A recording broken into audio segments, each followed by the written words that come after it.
The Prosaic of Wit by Daniel Scott Batten.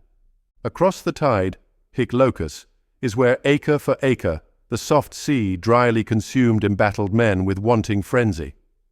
Pain tamed core, the core of the mind, lost in acolyte dream, the froth that never made it to cream. What say you, is the mode of this curtain lecture?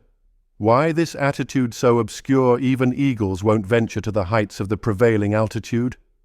Well, even penny wisdom should get its pound of measure and find, est quaestio, contains the museum, or if not, the muse substantiated invariably, within the relic, it becomes the meaning itself.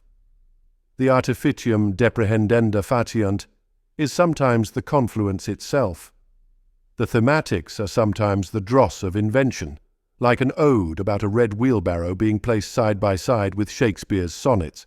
Sometimes the tune isn't all melody, sometimes the treble can be trimmed and the bass laid bare.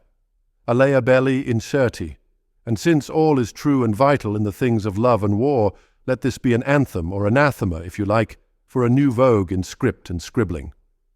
Not all things confounded by heaviness can withstand the soft breeze of time, and so eternity makes what is empty the true holder of volume. Review: The Prosaic of Wit by Daniel Scott Batten.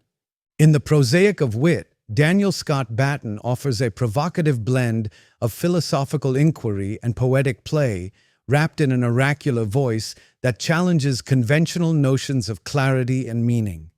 This is writing that knows it's elusive and delights in it. At first glance, the piece reads like a riddle delivered by a weary prophet. Latin phrases intermingle with English idioms, metaphors oscillate between ocean tide and battlefield, and rhetorical questions cascade without expectation of reply.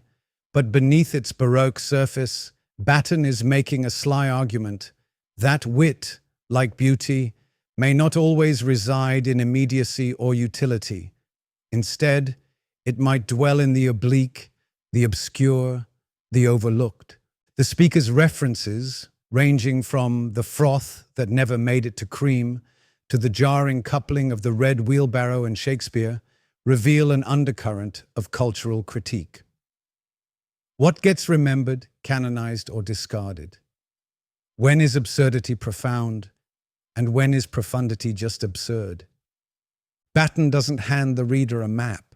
He throws them into the landscape and dares them to find meaning in its fog.